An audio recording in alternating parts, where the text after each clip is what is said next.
Hello students, आज हम class 11 के चैप्टर संख्या 2 सजीव जगत लिविंग किंगडम में लेक्चर 3 का अध्ययन करेंगे। लेक्चर 3 के बारे में पढ़ेंगे। इसमें जो बिंदु पढ़ेंगे उसका नाम है विविधता में क्रमबद्धता, ऑर्डर इन डाइवर्सिटी। हम पिछले क्लास में देख रहे थे कि विविधता क्या होती है, डाइवर्सिटी किसे कहते हैं। तो उसके बारे में हमने सुना था कि जीव जगत में पाई जाने वाली जो जीव जातियां होती हैं,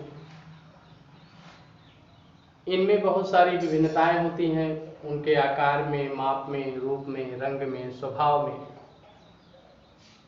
इन्हीं असमानताओं को, इन्हीं विभिन्नताओं को जैव विविधता कहा जाता है। इन विविधताओं में भी क्रमबद्धता होती है, अर्थात इतनी विविधता के बावजूद भी ये सभी जीव जातियां एक दूसरे से समानताएं रखती हैं, उनमें क्रमबद्धता होती है।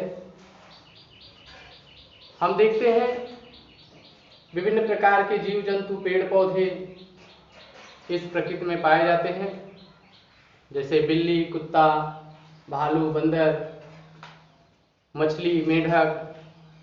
ये सब भिन्न भिन्न रूप रंग वाले होते हैं, परंतु अगर इनमें हम समानताओं का ध्यानपूर्वक अध्ययन करें तो हम देखते हैं सभी मछलियां, रूप रंग में थोड़ा अंतर तो होता है, परंतु इनमें बहुत सारी समानताएं होती हैं, बहुत सारे लक्षण एक ही जैसे मिलते हैं। इसलिए इन्हें हम एक ही समूह में रख सकते हैं। इनके लिए एक समूह बनाया गया जिसे हम स्पीशीज कहते हैं। कुत्ता, बिल्ली, भालू, बंदर, मानो ये सब एक दूसरे से अलग अलग रंग रूप में, स्वभाव में दिखते हैं, परंतु इन सब में कुछ समानताएं भी होती हैं। जैसे सभी के शरीर पर बाल होते हैं, इनमें मादा में सभी में शिशु को दूध पिलाने के लिए स्तन ग्रंथियां पाए जाते हैं, स्तन विकसित होते हैं। इसलिए इनको एक अलग समूह में रखा जाता है जिसे हम मैमेलिया या स्तनी कहते हैं। इस तरह से हम देखते हैं कि अलग अलग जीव विविधता दर्शाने के बावजूद भी एक दूसरे से क्रमबद्धता दर्शाते हैं। तो इन क्रमबद्धताओं को एक दूसरे से देखने के लिए, एक दूसरे से जोड़ने के लिए अलग अलग समूह बनाकर इनको एक साथ रखा जाता है। इन्हीं बड़े बड़े समूहों को ही हम टैक्सा कहते हैं, या इनकी एक इकाई को हम टैक्सॉन कहते हैं। टैक्सा, इसको आप समूह, इसकी इकाई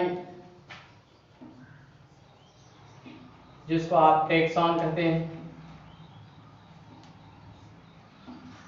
तो ये इन समूहों का अध्ययन करें तो हमको इन जीवों की विविधताओं में भी समानता या क्रमबद्धता देखने को मिलती है।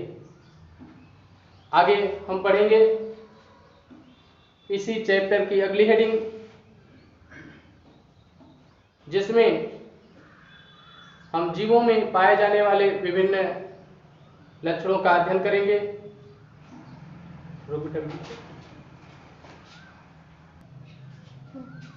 प्राकृतिक जैव संतुलन।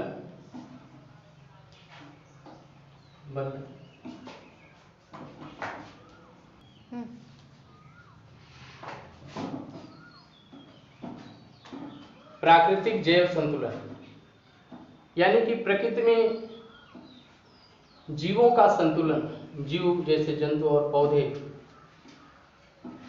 जंतुओं में भी विभिन्न प्रकार की प्रजातियां, पौधों में विभिन्न प्रकार की प्रजातियों की संख्या कि लोग हमेशा एक संतुलित मात्रा में प्रकृति में उपस्थित रहते हैं। ये कुछ घटते बढ़ते जरूर रहते हैं, परंतु इनकी उपस्थिति दर्ज होती रहती है। ये संतुलन क्यों बना रहता है? जीवों का संतुलन क्यों बना रहता है? इसके संबंध में एक जीव वैज्ञानिक ने कहा है कि इंग्लिस्तान की समृद्धियां यहाँ की बूढ़ी दाइयों के कारण होती है। यह एक प्राकृतिक सिद्धांत के रूप में हम समझ सकते हैं। इस सिद्धांत के अंतर्गत उनका कहना यह था कि इस प्रकृति में जो जीव जातियां हैं, यानी कि जो इसमें जीव जातियां हैं, उनमें जो मानव होता है या जो अंग्रेज होते हैं, वो अपने भोजन के लिए ढोरों का प्रयोग करते हैं। ढोरों का प्रयोग करते हैं। ढोरों जो होते हैं, जंतु कहा जाता है, जिनको वो शिकार के रूप में मार कर खाते हैं। और ये ढोरों अपने भोजन के लिए पौधों पर आश्रित होते हैं और पौधों में परागण की जिम्मेदारी या इनके वंश के विस्तार की जिम्मेदारी तितलियों पर होती है। ये तितलियां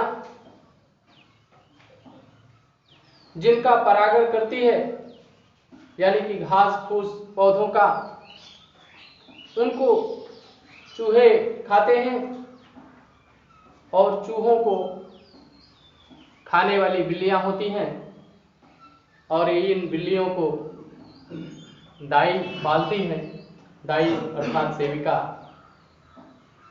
इस तरह से हम कह सकते हैं कि एक जीव दूसरे जीव को खाते रहते हैं, जिससे किसी भी जीव की संख्या ज्यादा बढ़ने नहीं पाती।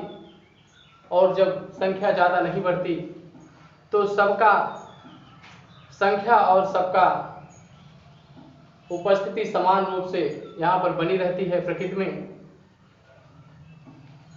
सभी जीव अपने अपने क्षेत्रों में अन्य जीवों के साथ एक निश्चित संबंध रखते हैं।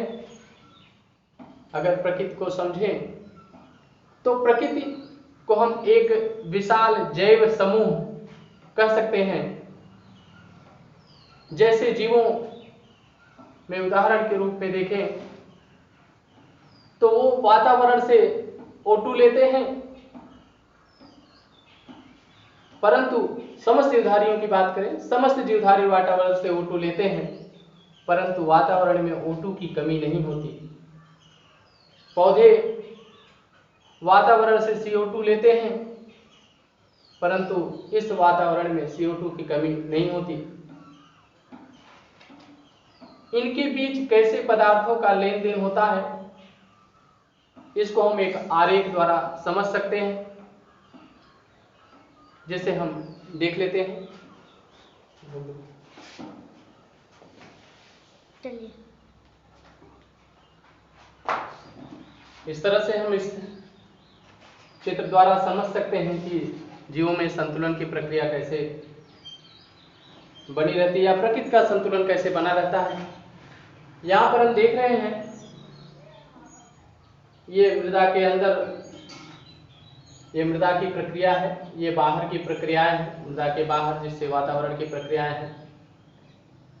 समस्त जंतु के मृत पदार्थ, मृत शरीर या उत्सर्जी जो पदार्थ होते हैं वो मिट्टी में मिल जाते हैं। इन उत्सर्जी पदार्थों में यूरिया, अमोनिया, नाइट्राइट्स, और नाइट्रेट्स के रूप में विमुक्ति होती है अपशिष्ट पदार्थों की, और इनके शरीर के अपघटन से विभिन्न प्रकार के जो मिनरल्स बनते हैं, खनिज मिलते हैं, ये भी मिट्टी में घुल जाते हैं, ये भी मिट्टी में घुले होते हैं। अर्थात मिट्टी में या मृदा में इन पदार्थों की पूर्ति इनके शरीर से होती है, मृत शरीर और उत्सर्जी पदार्थों से होती है। पौधों को इन पदार्थों की आपूर्ति इसी मृदा से होती है, ये जड़ों द्वारा यहां से अवशोषित करते हैं। ये पौधे भोजन के रूप में पौधों द्वारा प्रयोग किए जाते हैं, अर्थात जंतु अपना भोजन पौधों से प्राप्त कर लेते हैं, पौधे अपने आवश्यक पदार्थों को मृदा से प्राप्त कर लेते हैं। गैसों की आपूर्ति कैसे होती है ये भी आप समझ सकते हैं। पौधे प्रकाश संश्लेषण की क्रिया में CO2 लेते हैं और O2 मुक्त कर देते हैं, जबकि श्वसन की क्रिया में ये O2 ग्रहण करते हैं और CO2 मुक्त करते हैं। जंतु में केवल श्वसन क्रिया होती है जिसमें ये वायुमंडलीय ऑक्सीजन को ग्रहण करते हैं और कार्बन डाइऑक्साइड को मुक्त करते हैं। अतः इनके बीच जो गैसों का लेन देन है, उन गैसों का जो स्थानांतरण है वो लगातार चलता रहता है, इन्हीं के द्वारा उत्पन्न किया जाता है, इन्हीं के द्वारा ग्रहण किया जाता है। इसलिए इन पदार्थों की भी कमी प्रकृति में नहीं हो पाती और इनके लिए आवश्यक पदार्थ यहाँ से बनते हैं, यहाँ से अवशोषित होते हैं इनके द्वारा और यहाँ से बनते हैं। अतः इनकी भी आपूर्ति या इनकी भी कमी प्रकृति में नहीं हो पाती। इस जीवों के बीच इस तरह से पदार्थों का लेन देन होता रहता है और इनके बीच का संतुलन भी बना रहता है।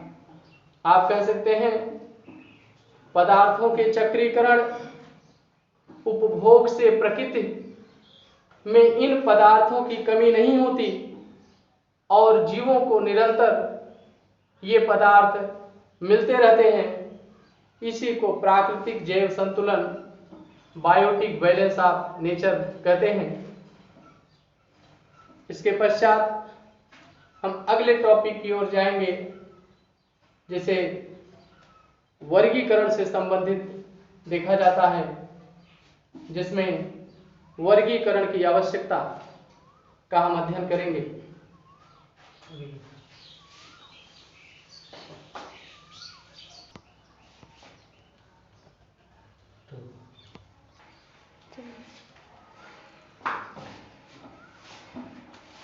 वर्गीकरण की आवश्यकता। इस प्रकृति में या पृथ्वी पर पाए जाने वाले जीव, इनका वर्गीकरण क्यों किया जाता है, क्या जरूरत है वर्गीकरण की? इसके निम्न कारण बताए जाते हैं जिसके कारण हमारे लिए वर्गीकरण आवश्यक होता है।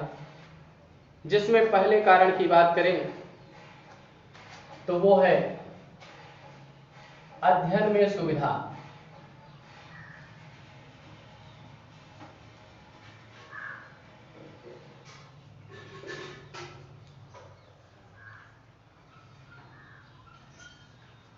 अध्ययन में सुविधा अर्थात कन्वेंशंस ऑफ स्टडी।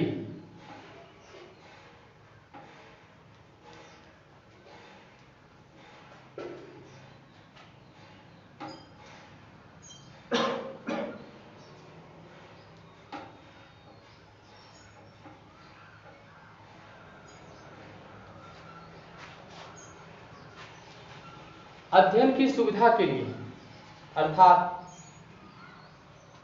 अगर हमें जीव जातियों, पृथ्वी पर पाए जाने वाली जीव जातियों में हमें पता है कितनी सारी विभिन्नताएं होती हैं, एक एक करके इनका अध्ययन हम नहीं कर सकते। एक लंबा समय चाहिए इनके अध्ययन के लिए। परंतु जब हम इनको अलग अलग समूहों और वर्गों में बांट लेते हैं तो इनका अध्ययन आसान हो जाता है। क्यों? क्योंकि एक समूह या एक वर्ग का अगर हम अध्ययन कर लें, उस समूह में पाए जाने वाले समस्त जीवों के बारे में हमें ज्ञान हो जाता है। इसलिए वर्गीकरण से जीवों के अध्ययन में सहायता मिलती है, या आप कह सकते हैं जीवों के अध्ययन में सुविधा होती है। दूसरा कारण होता है जैव विकास के प्रमाण।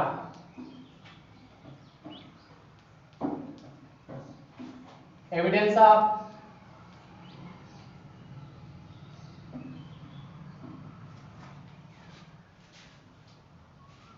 Organic evolution.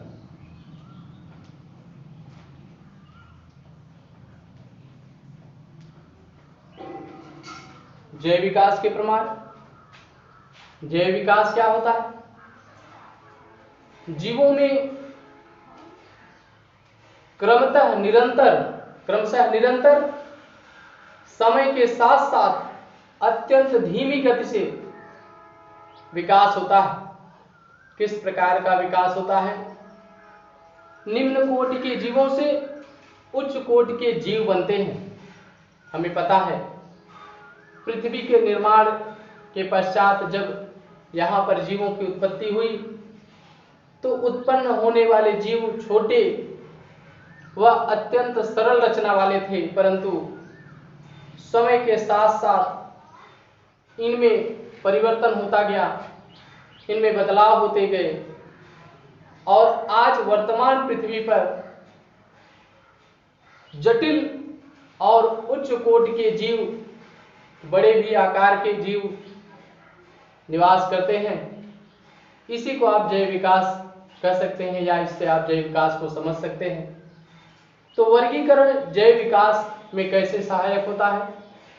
जब हम वर्गीकरण का अध्ययन करते हैं तो हम नीचे या सरल रचना वाले जीवों के समूह से लेकर जटिल रचना वाले जीवों के समूह के बारे में पढ़ते हैं। इससे हमें ये पता चलता है किस प्रकार एक सरल रचना वाले जीव के शरीर में परिवर्तन से दूसरे जीव, उनमें परिवर्तन से अगले जीव अर्थात अगले समूह के जीव का निर्माण हुआ। इस प्रकार से हमें यह प्रमाण मिलता है कि निम्न कोटि के सरल रचना वाले जीव से उच्च कोटि के जटिल रचना वाले जीवों का विकास कैसे हुआ है। अगले बिंदु की बात करें तो तीसरे बिंदु की बात करें तो वर्गीकरण हमें नए जीवों के खोज में सहायक होता है। Discovery of new organism.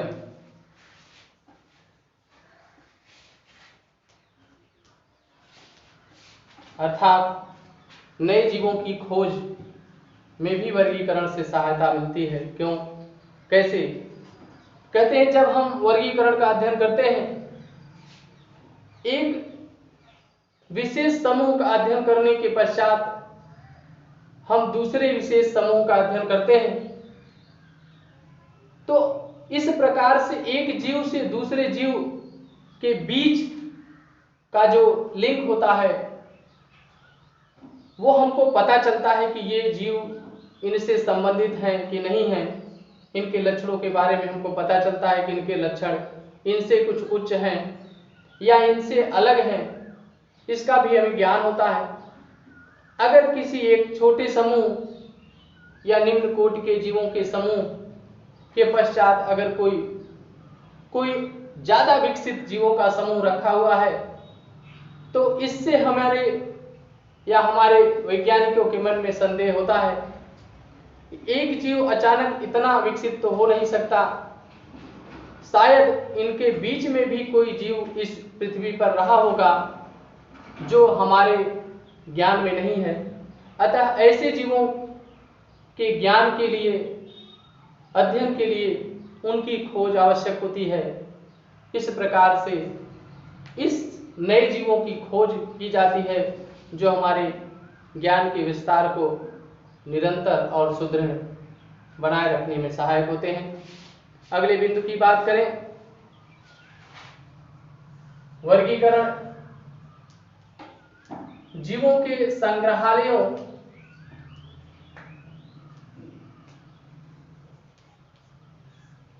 में रख रखाव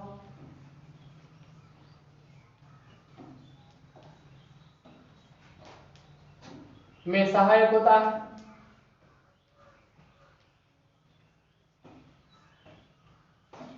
अर्थात आप कह सकते हैं, जब हम संग्रहालय अर्थात म्यूजियम में जीवों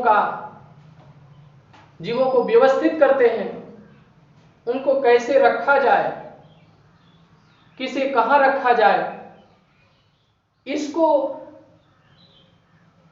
जानने के लिए हमको वर्गीकरण का अध्ययन आवश्यक होता है। हम वर्गीकरण का अध्ययन करते हैं तो हमको पता चलता है कि किन जीवों को कहां और उसके बाद किन जीवों को और उसके बाद किन जीवों को रखा जाए। अर्थात इस तरह से व्यवस्थित किया जाए वर्गीकरण के अनुसार कि उन्हें देखने, जानने और समझने में आसानी हो सके। इस प्रकार से हमें इस वर्गीकरण से इनके रख रखाव में भी सहायता मिलती है।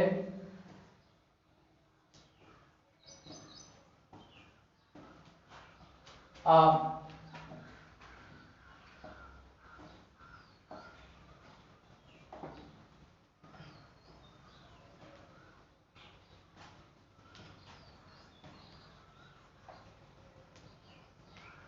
अगले बिंदु की चर्चा करें तो ये वर्गीकरण हमें अनुकूलन का ज्ञान कराता है।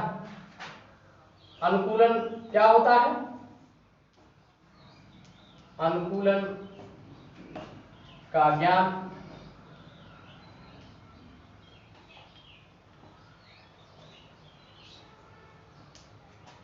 स्टडी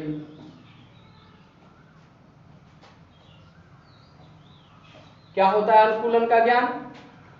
अनुकूलन का ज्ञान अर्थात कोई जीव जिस वातावरण में रहता है उसके अनुसार अपने आप को ढाल लेता है। अपने आप को ढालने की प्रक्रिया को ही अनुकूलन कहते हैं, या वातावरण से अनुसार जीव को अपने शरीर को ढालने की प्रक्रिया को ही अनुकूलन कहते हैं। इस अनुकूलन में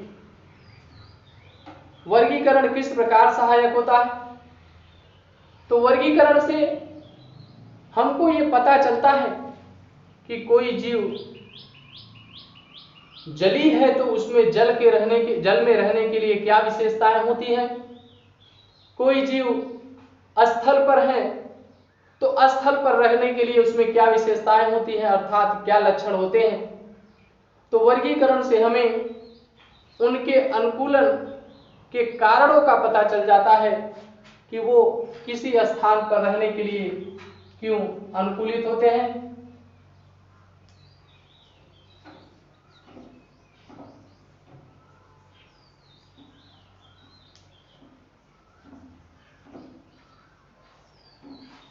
इसके पश्चात हम अगले बिंदु की ओर चलेंगे जिसमें हम पढ़ेंगे वर्गीकरण पद्धति, अर्थात वर्गीकरण की कौन कौन सी पद्धतियां हैं, कौन कौन से प्रकार के वर्गीकरण हैं, किसने कौन सा वर्गीकरण किया है, इसके बारे में हम जानेंगे।